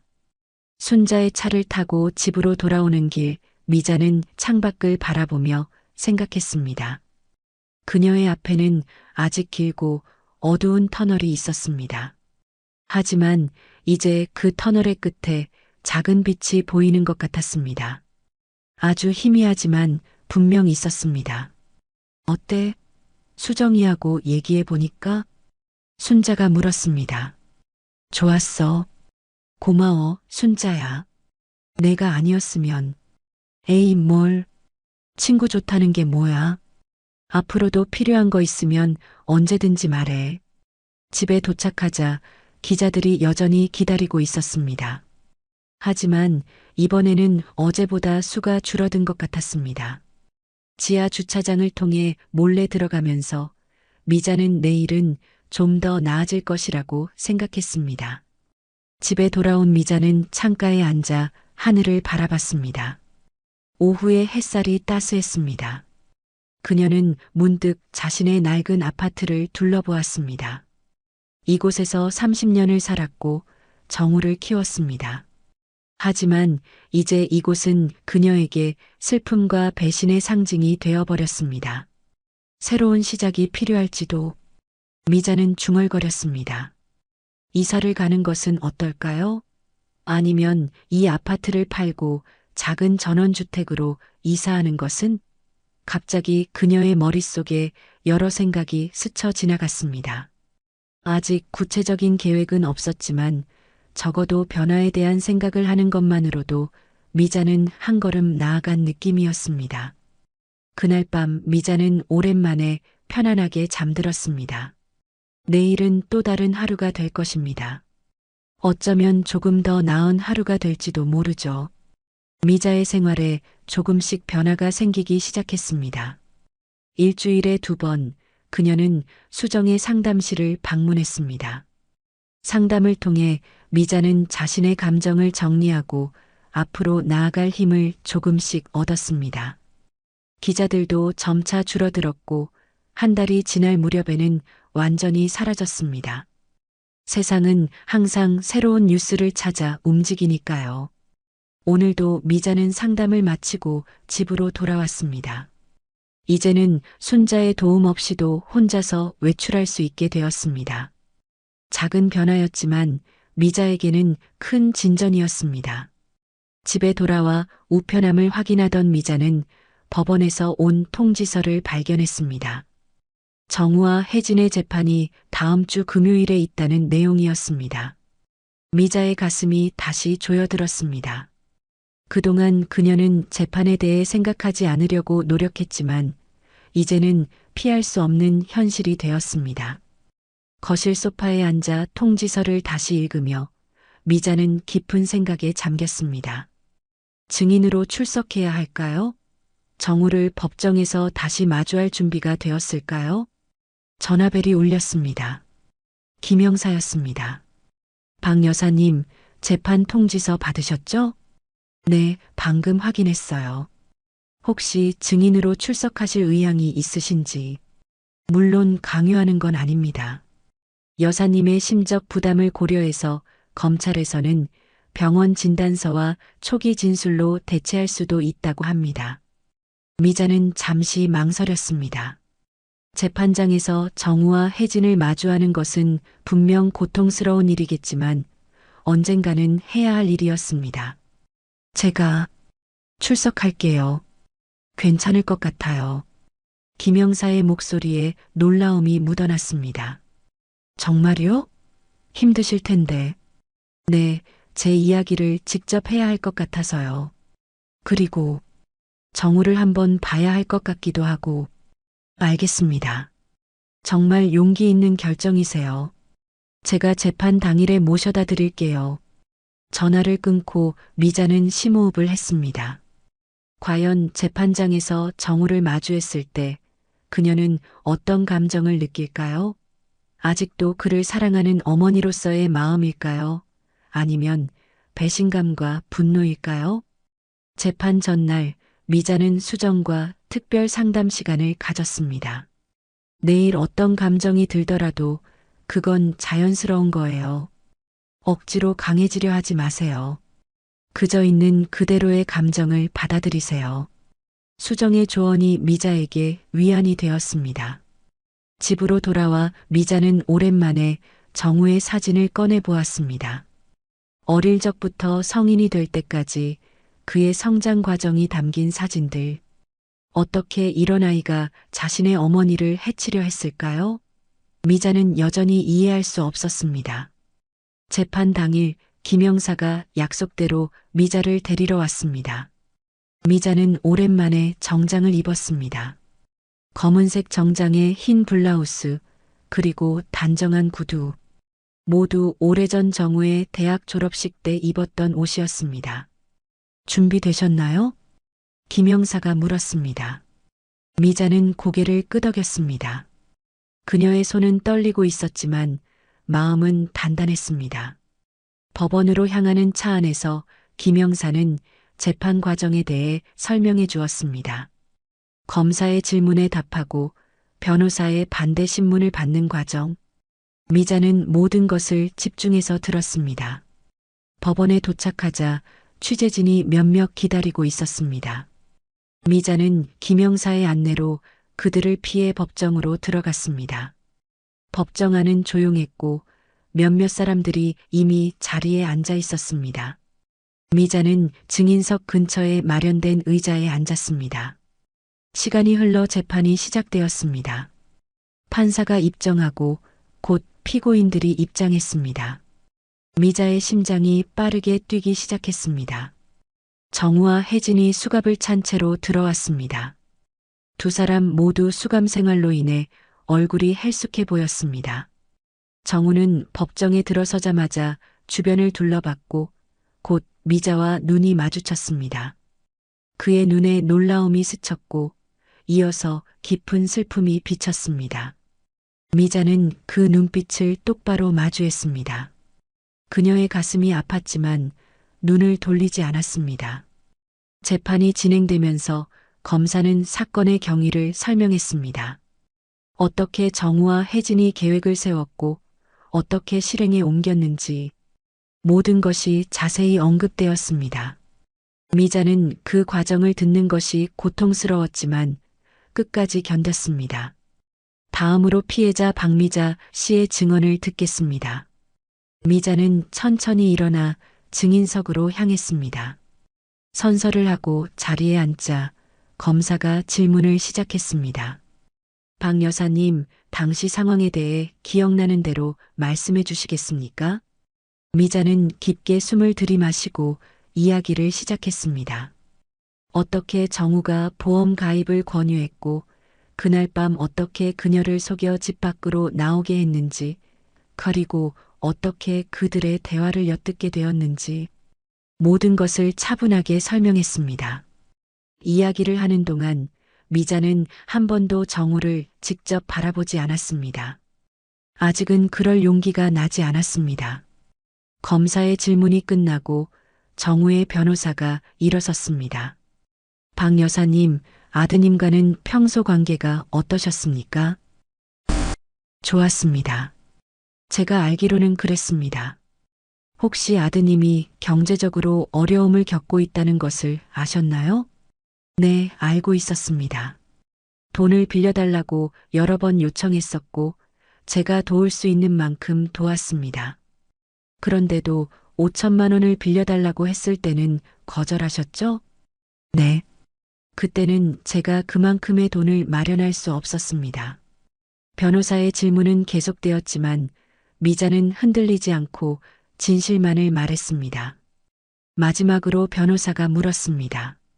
박 여사님, 혹시 아드님을 용서하실 의향이 있으십니까? 미자는 잠시 침묵했습니다. 그리고 처음으로 정우를 바라보았습니다. 그의 눈에는 눈물이 고여 있었습니다. 미자의 가슴이 찢어지는 듯 했지만 그녀는 진실된 대답을 했습니다. 저는 아직 모르겠습니다. 시간이 필요합니다. 변호사의 질문이 끝나고 미자는 증인석에서 내려왔습니다. 다리가 후들거렸지만 그녀는 흔들리지 않고 걸어서 자리로 돌아왔습니다. 이어서 의사와 경찰, 그리고 몇몇 증인들의 증언이 이어졌습니다. 재판이 일시 정지되고 휴정 시간이 되었을 때 미자는 법정 밖으로 나왔습니다. 그녀는 복도의 벤치에 앉아 깊은 숨을 들이마셨습니다. 몸은 피곤했지만 마음은 이상하게 가벼워진 느낌이었습니다. 마치 오랫동안 짊어지고 있던 무거운 짐을 내려놓은 것 같았습니다. 박 여사님, 김 형사가 물 한 병을 들고 다가왔습니다. 잘하셨어요. 정말 용기 있으셨습니다. 미자는 물을 받아 마셨습니다. 목이 타들어가는 것 같았습니다. 정우를 만나볼 수 있을까요? 김 형사는 놀란 표정을 지었습니다. 지금요? 네. 재판이 끝나기 전에 단둘이 이야기를 나누고 싶어요. 김 형사는 잠시 고민하는 듯 했지만 곧 고개를 끄덕였습니다. 확인해 보겠습니다. 잠시만 기다려 주세요. 10분 후 미자는 작은 면회실로 안내받았습니다. 테이블 하나와 의자 2개가 놓인 단출한 공간이었습니다. 미자가 앉은 지 얼마 지나지 않아 문이 열렸고 경찰의 안내로 정우가 들어왔습니다. 그는 수갑을 찬 채로 미자 앞에 앉았습니다. 어머니, 정우의 목소리가 떨렸습니다. 미자는 말없이 그를 바라보았습니다. 교도소 생활로 인해 살이 빠진 아들의 모습에 가슴이 아팠지만 그녀는 감정을 억눌렀습니다. 왜 그랬니? 미자가 마침내 입을 열었습니다. 그것은 그녀가 그동안 가장 궁금했던 질문이었습니다. 정우는 고개를 숙였습니다. 제가 미쳤던 것 같아요. 빚이 너무 많았고 혜진이 계속 압박했어요. 하지만 그게 변명이 될 순 없죠. 제가 정말 죄송합니다, 어머니. 미자는 그의 말을 가만히 듣고 있었습니다. 내가 날 해치려 했을 때 어떤 생각이 들었니? 정우는 눈물을 참으며 대답했습니다. 처음에는 아무 생각이 없었어요. 그냥 빚에서 벗어나는 방법이라고만 생각했죠. 하지만 실제로 그날 밤 어머니를 약물로 재우고 주사를 준비하는 순간 갑자기 모든 것이 현실이 되었어요. 제가 지금 무슨 짓을 하고 있는 건지. 하지만 이미 너무 늦었어요. 미자의 눈에 눈물이 고였습니다. 내가 널 키우면서 뭘 잘못했을까? 매일 밤 생각해. 어디서부터 잘못된 걸까? 정우는 고개를 저었습니다. 어머니가 잘못한 게 아니에요. 저예요. 제가 욕심에 눈이 멀었던 거예요. 어머니는 완벽한 엄마셨어요. 하지만 저는 제가 말을 잇지 못하고 정우는 흐느꼈습니다. 미자는 오래도록 아들을 바라보았습니다. 그리고 천천히 손을 뻗어 정우의 손을 잡았습니다. 그의 손은 차갑고 떨리고 있었습니다. 정우야, 나는 널 용서할 수 없을 것 같아. 적어도 지금은. 하지만 미자는 잠시 말을 멈추고 숨을 골랐습니다. 하지만 내가 한 일에 합당한 벌을 받고 진정으로 뉘우친다면 언젠가는 엄마의 아들로 다시 만날 수 있을지도 모르겠다. 정우의 눈에서 눈물이 흘러내렸습니다. 그는 고개를 숙인 채 울기 시작했습니다. 고마워요, 어머니. 그 말씀만으로도. 미자는 아들의 손을 놓고 일어섰습니다. 더 이상 할 말이 없었습니다. 그녀는 문 쪽으로 걸어가다가 문득 멈추고 뒤돌아보았습니다. 정우야, 건강해. 그리고 진짜 반성해. 정우는 눈물 어린 얼굴로 고개를 끄덕였습니다. 미자는 문을 열고 밖으로 나왔습니다. 복도에서 기다리던 김영사가 그녀를 맞이했습니다. 괜찮으세요? 미자는 가벼운 미소를 지었습니다. 네, 생각보다는 괜찮네요. 그날 오후 재판은 계속되었고 마침내 판결이 내려졌습니다. 정우와 혜진은 살인미수와 보험사기 혐의로 각각 13년의 징역형을 선고받았습니다. 미자는 판결을 듣고 법정을 나왔습니다. 그녀의 마음은 복잡했지만 어딘가 시원한 느낌도 있었습니다. 이제 법적으로는 사건이 마무리된 것입니다. 집으로 돌아오는 길에 미자는 창밖을 바라보았습니다. 봄이 오고 있었고 가로수에는 새순이 돋기 시작했습니다. 새로운 계절, 새로운 시작. 미자에게도 그런 시간이 올까요? 아파트에 도착해 현관문을 열며 미자는 문득 깨달았습니다. 이제 그녀의 이야기는 아들의 배신으로 끝나는 것이 아니라 새로운 삶을 시작하는 이야기가 될 것입니다. 그리고 그 이야기의 주인공은 바로 그녀 자신이었습니다. 미자의 삶에 봄이 찾아왔습니다. 아파트 앞 벚나무에 꽃이 피고 차가웠던 바람도 조금씩 따스해졌습니다.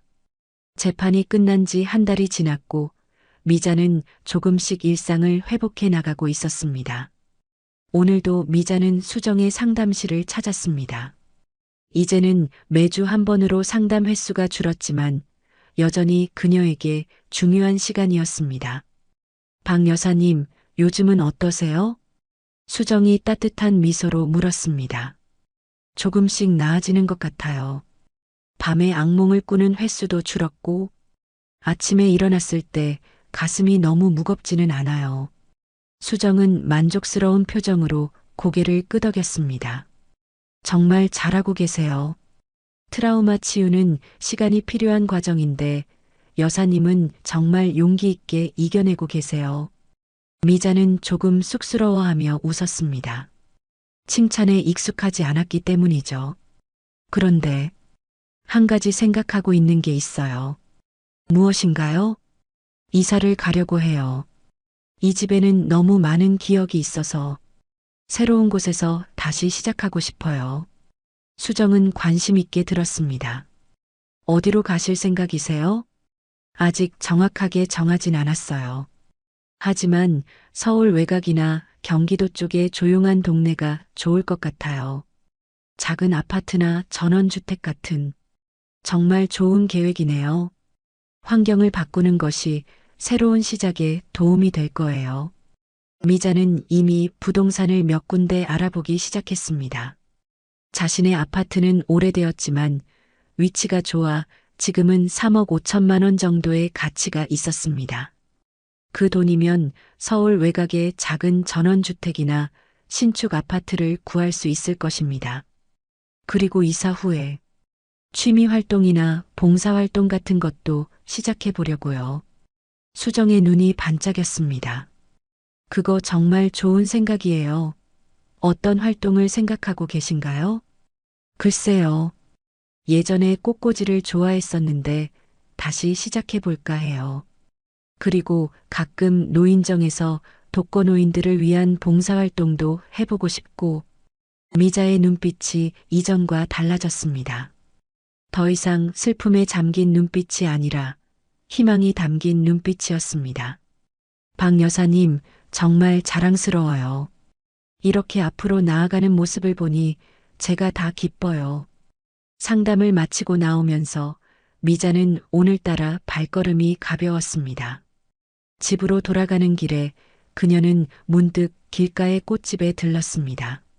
알록달록한 꽃들이 그녀를 반겼습니다. 어서 오세요. 무엇을 도와드릴까요? 젊은 여성이 친절하게 물었습니다. 저 집에 놓을 꽃 좀 사려고요. 어떤 분위기를 원하세요? 화사한 느낌? 아니면 차분한 느낌? 미자는 잠시 생각했습니다. 화사한 게 좋을 것 같아요. 집안이 좀 밝아졌으면 해서요. 여성은 미소 지으며 노란 튤립과 분홍 거베라 그리고 하얀 안개꽃을 조합한 꽃다발을 만들어 주었습니다. 미자는 꽃다발을 받아들고 집으로 향했습니다.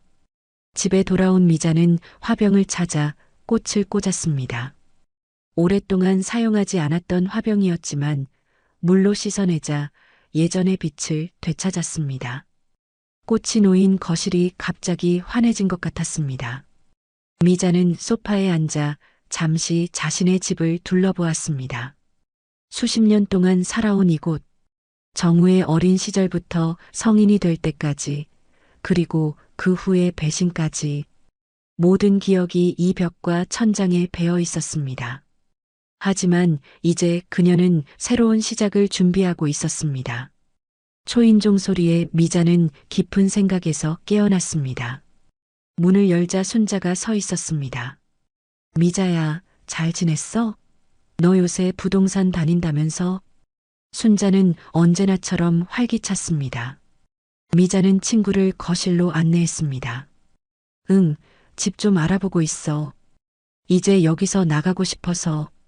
그럴 만도 하지. 근데 예쁜 꽃이네. 내가 샀어? 미자는 고개를 끄덕였습니다. 오늘 상담 마치고 오는 길에 문득 사고 싶어서. 잘했어. 집에 꽃이 있으면 기분이 달라지지. 그래서 집은 어디로 알아보는데? 미자는 자신이 본 몇 군데 집에 대해 이야기했습니다. 특히 양평의 작은 전원주택이 마음에 들었다고 했습니다. 양평? 거기 좋지. 공기도 좋고. 근데 혼자 사는 건 외롭지 않을까? 미자는 창밖을 바라보며 대답했습니다. 처음에는 그럴 수도 있겠지. 하지만 지금 당장은 혼자 있는 시간이 필요해. 나를 찾는 시간. 순자는 이해한다는 듯이 고개를 끄덕였습니다. 그래, 내 마음 이해해. 근데 너무 멀리 가면 나랑도 자주 못 만나니까 섭섭하네. 미자는 웃었습니다. 걱정 마. 자주 놀러 올게. 그리고 너도 놀러 와. 시골 공기 마시면서 같이 산책도 하고. 두 사람은 오랫동안 이야기를 나누었습니다. 과거의 추억, 현재의 고민, 그리고 미래의 꿈까지. 미자는 오랜만에 마음 편히 웃을 수 있었습니다. 순자가 떠난 후 미자는 결심했습니다. 내일 부동산에 가서 양평의 집에 대해 더 자세히 알아봐야겠다고. 그리고 가능하면 빠른 시일 내에 이사를 가기로 했습니다. 다음 날 미자는 부동산 중개소를 찾았습니다. 어제 본 양평의 전원주택에 대해 더 자세한 정보를 얻고 싶었습니다. 안녕하세요. 어제 양평 전원주택 사진 보여주셨잖아요. 좀 더 자세히 알고 싶어서 왔어요. 부동산 중개인은 반갑게 미자를 맞이했습니다. 아, 네. 잘 오셨어요. 그 집 정말 괜찮은 매물이에요. 2018년에 지어진 비교적 새 집이고 마당도 있어요. 주변 환경도 좋고. 직접 한번 보러 가실래요? 미자는 잠시 고민했습니다. 사진으로만 봤을 때는 마음에 들었지만 실제로 보는 것이 중요하겠죠. 네, 한번 가봐야 할 것 같아요.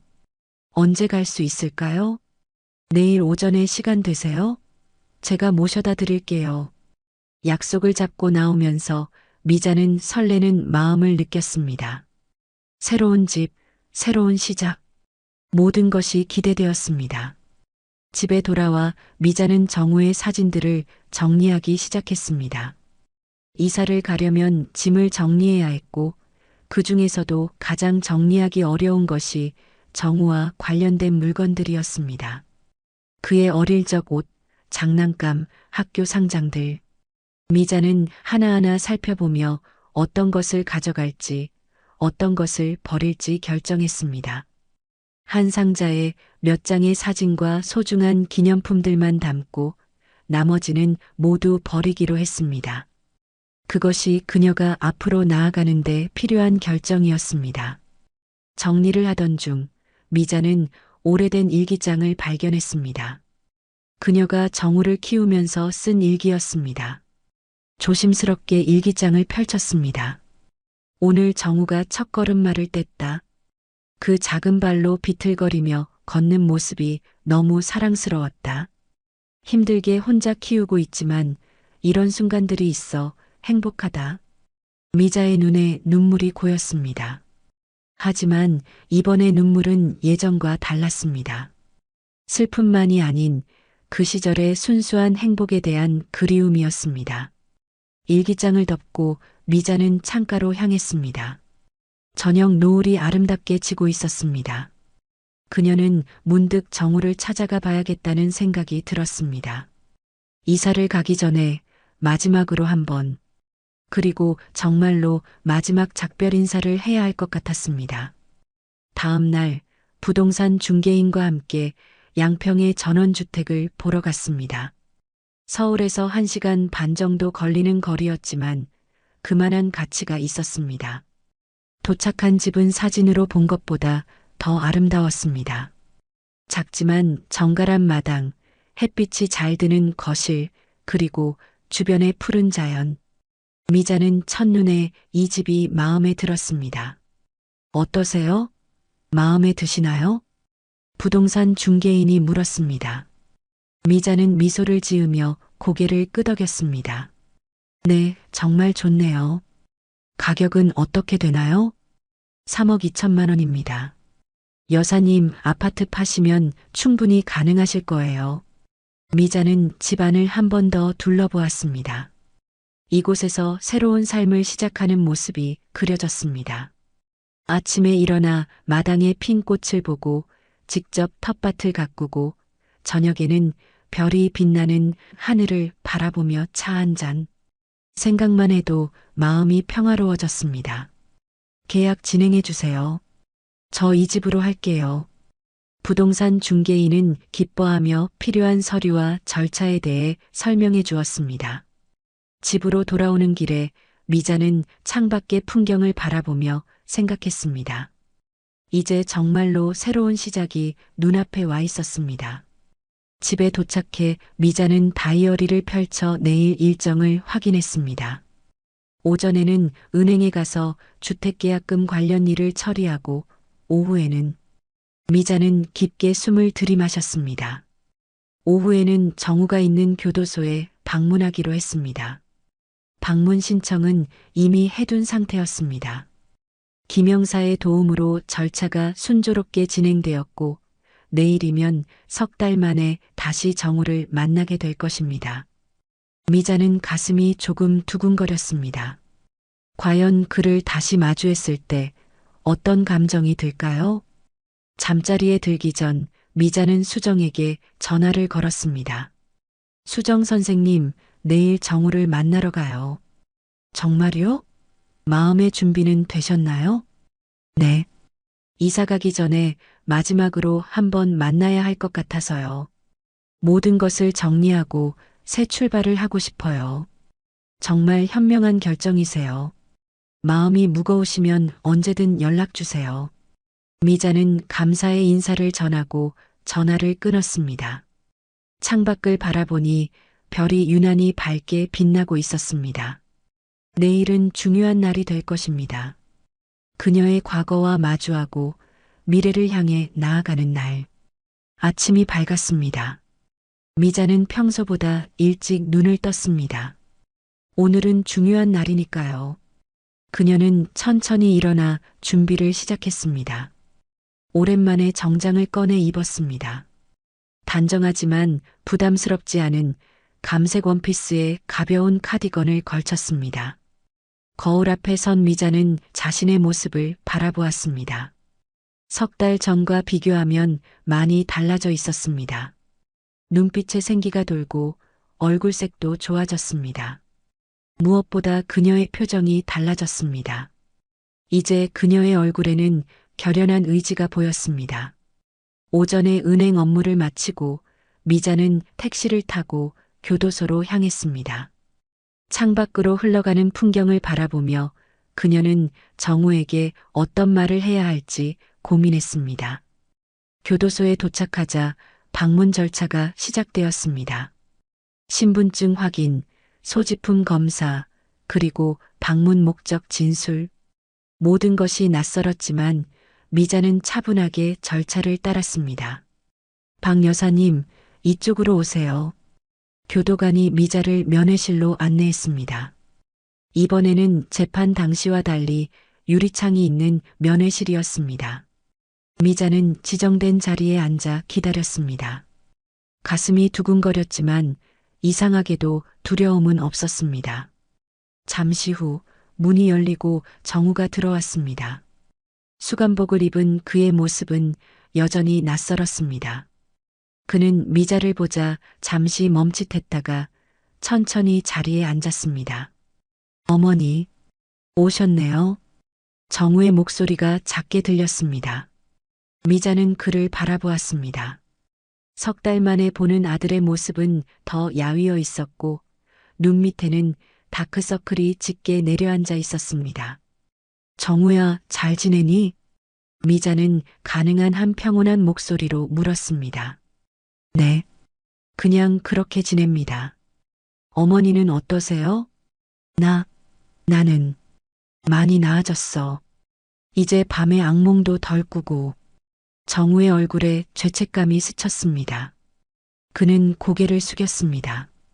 죄송합니다, 어머니. 정말 죄송합니다.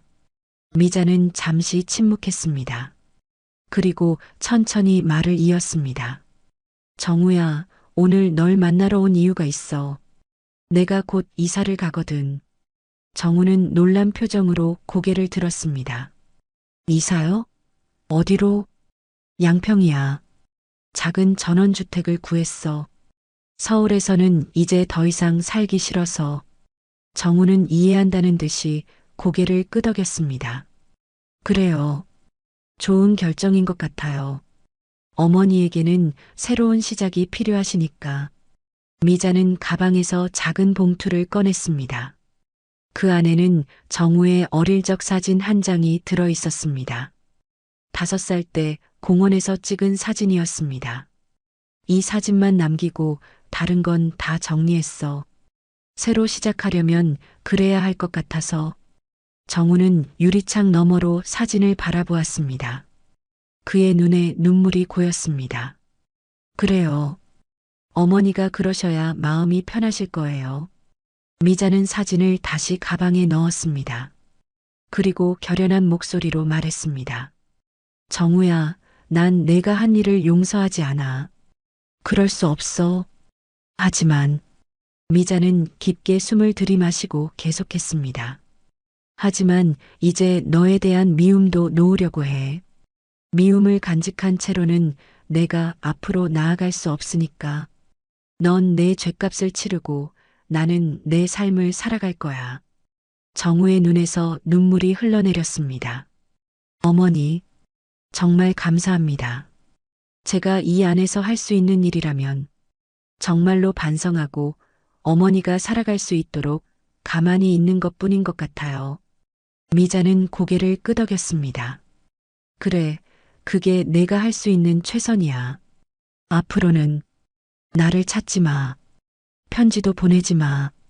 내가 원할 때, 내가 정말로 준비가 됐을 때, 그때 내가 연락할게. 정우는 말없이 고개를 끄덕였습니다. 그의 눈에서는 계속해서 눈물이 흘러내렸지만 더 이상 항변하거나 용서를 구하지 않았습니다. 그것이 그가 어머니에게 줄 수 있는 최소한의 존중이었습니다. 시간이 다 됐습니다.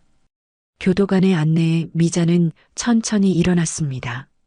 그리고 마지막으로 정우를 바라보았습니다. 정우야, 건강해. 그것이 그녀의 마지막 인사였습니다. 미자는 돌아서서 면회실을 나왔습니다. 등 뒤에서 정우가 흐느끼는 소리가 들렸지만 그녀는 뒤돌아보지 않았습니다. 이제 그녀의 앞에는 새로운 길이 있었으니까요. 교도소를 나오자 봄 햇살이 따스하게 미자를 비쳤습니다. 그녀는 깊게 숨을 들이마셨습니다. 가슴이 아팠지만 동시에 이상한 해방감도 느껴졌습니다. 마치 오랫동안 짊어지고 있던 무거운 짐을 내려놓은 것 같았습니다. 택시를 타고 집으로 돌아오는 길 미자는 창밖의 풍경을 바라보았습니다. 세상은 변함없이 돌아가고 있었습니다. 사람들은 각자의 삶을 살아가고 봄은 어김없이 찾아왔습니다. 그리고 이제 미자도 자신만의 삶을 살아갈 준비가 되었습니다. 집에 도착해 미자는 순자에게 전화를 걸었습니다. 순자야, 나 정우 만나고 왔어. 어땠어? 괜찮아? 응. 생각보다는 괜찮았어. 이제 정말 모든 걸 정리한 것 같아. 순자는 안도의 한숨을 내쉬었습니다.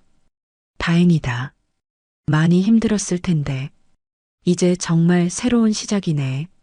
그래, 다음 주면 이사 갈 수 있을 것 같아. 계약금도 입금했고 나머지 절차도 진행 중이야. 와, 정말? 그럼 이사 도와줄게. 우리 아들도 불러서 짐 옮기는 거 도와달라고 할게. 미자는 감사의 마음을 전하고 전화를 끊었습니다. 창가에 앉아 그녀는 자신의 아파트를 둘러보았습니다.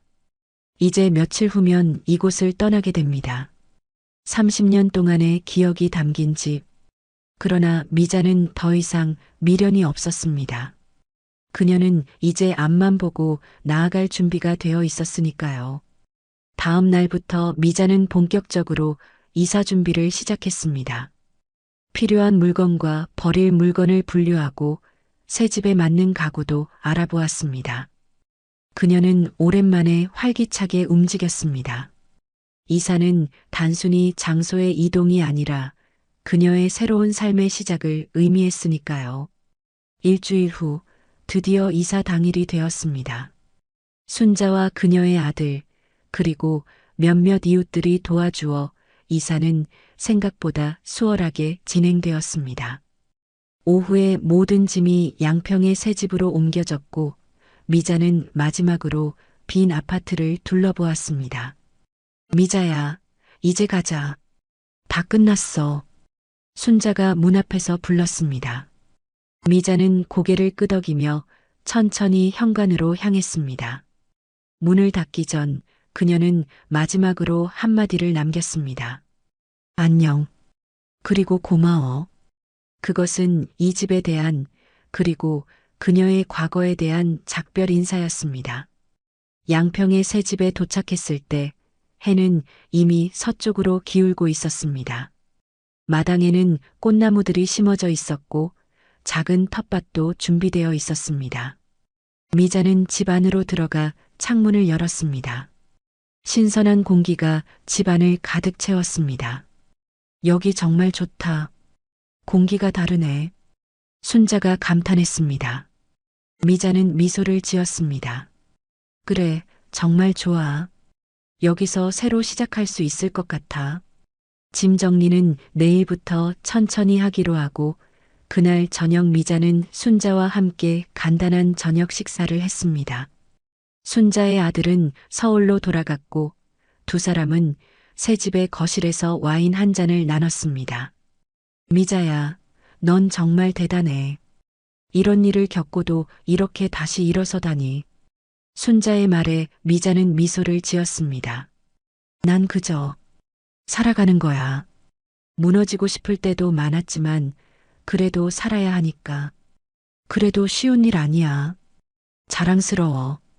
두 사람은 오랫동안 이야기를 나눴습니다. 과거의 아픔, 현재의 희망, 그리고 미래의 꿈까지. 미자는 오랜만에 마음이 편안해지는 것을 느꼈습니다. 다음 날 아침 미자는 일찍 일어나 마당으로 나갔습니다. 아침 이슬이 아직 마르지 않은 정원은 신비롭게 빛났습니다. 그녀는 깊게 숨을 들이마셨습니다. 공기가 달랐습니다. 서울의 매연 냄새 대신 흙과 풀의 향기가 가득했습니다. 미자는 천천히 정원을 둘러보았습니다. 작은 텃밭에는 무엇을 심을지 생각하고 꽃밭에는 어떤 꽃을 더 심을지 고민했습니다. 그리고 집 뒤편에 있는 작은 벤치에 앉았습니다. 그곳에서는 멀리 산이 보였습니다. 여기서 살면 좋겠다. 미자는 중얼거렸습니다. 그리고 문득 눈물이 그녀의 뺨을 타고 흘러내렸습니다. 하지만 이번의 눈물은 슬픔의 눈물이 아니었습니다. 새로운 시작에 대한 희망의 눈물이었습니다. 며칠 후 미자는 집 정리를 마치고 마을을 둘러보기 시작했습니다. 작은 마을이었지만 필요한 시설은 모두 갖추어져 있었습니다. 시장, 병원, 그리고 작은 도서관까지. 미자는 특히 도서관이 마음에 들었습니다. 오랜만에 책을 읽고 싶어졌으니까요. 도서관에서 그녀는 우연히 노년의 행복이라는 강좌 포스터를 발견했습니다. 매주 목요일 오후에 열리는 강좌로 노년의 삶을 더 풍요롭게 만드는 방법에 대한 내용이었습니다. 미자는 망설임 없이 신청서를 작성했습니다. 강좌 첫날 미자는 조금 긴장한 채로 도서관에 도착했습니다. 강의실에는 이미 몇 명의 사람들이 와 있었습니다. 대부분 미자와 비슷한 연령대의 여성들이었습니다. 안녕하세요. 처음 오셨나요? 옆자리에 앉은 여성이 미자에게 말을 걸었습니다. 60대 중반으로 보이는 단정한 모습의 여성이었습니다. 네, 오늘 처음 왔어요.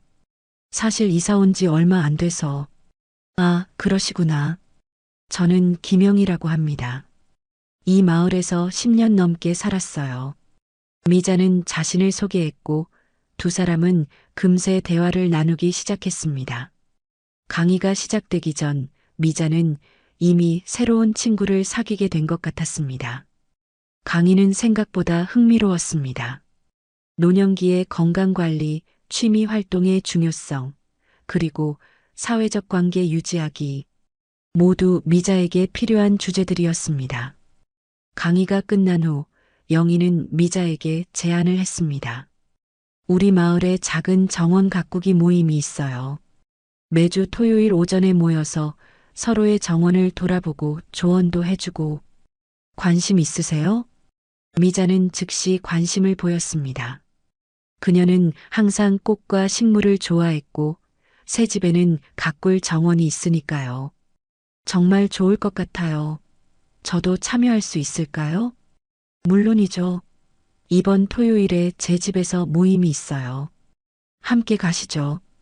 그렇게 미자는 새로운 환경에서 조금씩 자리를 잡아가기 시작했습니다.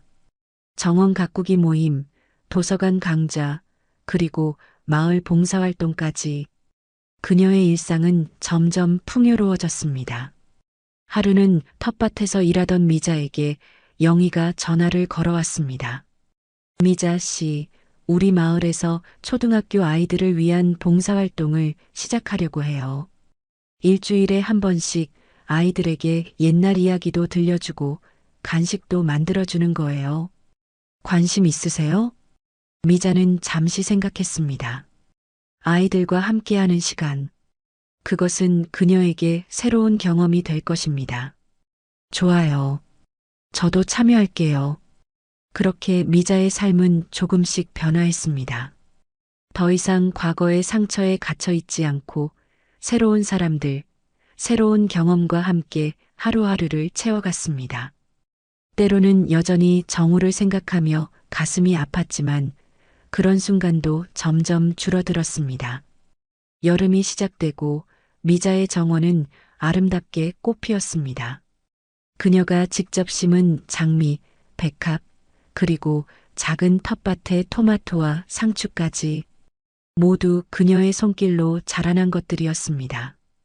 어느 날 오후 미자는 정원 벤치에 앉아 차를 마시고 있었습니다. 따스한 햇살, 새들의 지저김, 그리고 꽃향기. 모든 것이 완벽했습니다. 그녀는 문득 자신의 삶을 돌아보았습니다. 1년 전 그녀는 아들에게 배신당하고 거의 목숨을 잃을 뻔했습니다. 그때의 미자는 무너져 내렸고 다시는 일어설 수 없을 것 같았습니다. 하지만 지금의 미자는 달랐습니다. 그녀는 다시 일어섰고 새로운 삶을 시작했습니다. 그리고 그 삶은 생각보다 훨씬 아름다웠습니다. 엄마가 절 죽이려 했지만 그것이 제 인생의 끝은 아니었습니다. 미자는 중얼거렸습니다. 그리고 그녀는 웃었습니다. 진심으로 마음 깊은 곳에서 우러나오는 웃음이었습니다. 그녀는 살아남았고 그것이 가장 중요했습니다. 하늘에는 구름 한 점 없이 푸르렀고 미자의 마음에도 더 이상 어둠은 없었습니다. 그녀의 앞에는 오직 빛나는 미래만이 기다리고 있었습니다.